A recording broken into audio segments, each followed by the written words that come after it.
हमारे पास में question given है कि an electron enters into a space between the plates of a parallel plate capacitor eight an angle alpha with the plates and leave at an angle beta to the plates. The ratio of its kinetic energy while entering the capacitor to that while leaving it will be. ठीक है, यानी कि हमें यहां पर करना क्या है, हमें एक कैपेसिटर दिया गया है बेटा।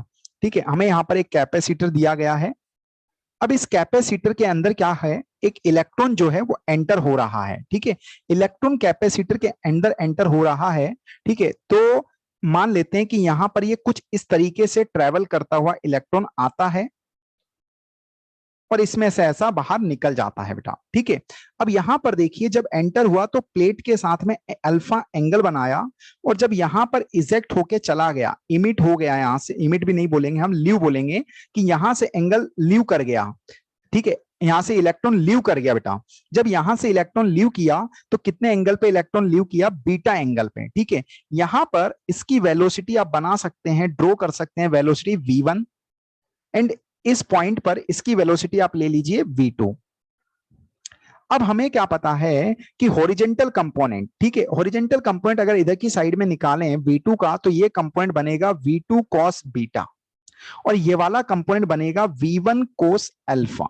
ठीक है, हमने यहां पर इलेक्ट्रॉन को की मोशन अपवर्ड डायरेक्शन में एज्यूम करी है। अपवर्ड डायरेक्शन में एज्यूम करी है, तो अगर हम यहां पर इलेक्ट्रिक फील्ड ड्रॉ करें तो हम ये ऐसा ड्रॉ कर सकते हैं कि ऊपर की साइड में, ऊपर वाली प्लेट पर पॉजिटिव चार्ज है और नीचे वाली प्लेट पर नेगेटिव चार्ज है। ठीक है, इसलिए जो इलेक्ट्रिक फील्ड की डायरेक्शन होगी वो अपर से लोअर की ओर होगी। ठीक है, तो इलेक्ट्रिक फील्ड अपर से लोअर की ओर है। इलेक्ट्रिक फील्ड हमें किधर से किधर मिल गया बेटा, अपर से लोअर की ओर। ठीक है, यानी अपर से बॉटम प्लेट की ओर हमें मिल गया है। ठीक है, तो अब यहां पर जो इलेक्ट्रॉन है, इलेक्ट्रॉन पे जो फोर्स होगा वो ऊपर की साइड में लगेगा, इसलिए इसकी वेलोसिटी बढ़ जाएगी, इंक्रीज हो जाएगी। ठीक है, v1 से v2 हो जाएगी बेटा। ठीक है, तो चेंजेस भी हो गई यहां पर वेलोसिटी।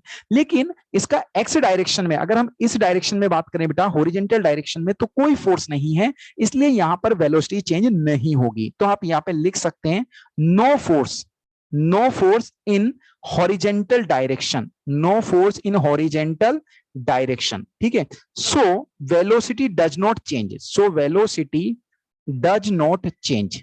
ठीक है, यहां पर हॉरिजेंटल डायरेक्शन में कोई फोर्स नहीं है, इसलिए वेलोसिटी चेंज नहीं होगी। तो आप यहां पे लिख सकते हैं v1 cos alpha is equal to v2 cos beta beta. अब हमसे वो पूछ रहा है, हमसे क्या पूछा, ratio of its kinetic energy.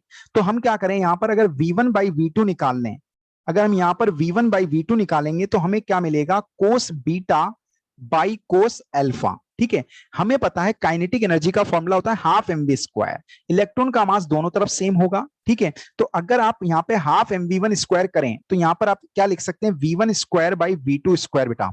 तो आपको क्या मिल जाएगा, cos square beta by cos square alpha. ठीक है, आपको यहां पर मिल गया है v1 square by v2 square is equal to cos square beta by cos square alpha. ठीक है, अब अगर इसको आप हाफ m से मल्टीप्लाई कर दें ऊपर नीचे, तो ये काइनेटिक एनर्जी बन जाएगा। इट मींस हमारा राइट आंसर यहां पर जो हो गया है कोस square beta divide by cos square alpha है, जो कि हमारे पास ऑप्शन नंबर देखिए, ऑप्शन नंबर ए में है cos alpha by cos beta, ये राइट नहीं होगा। दूसरे ऑप्शन में cos beta by cos alpha.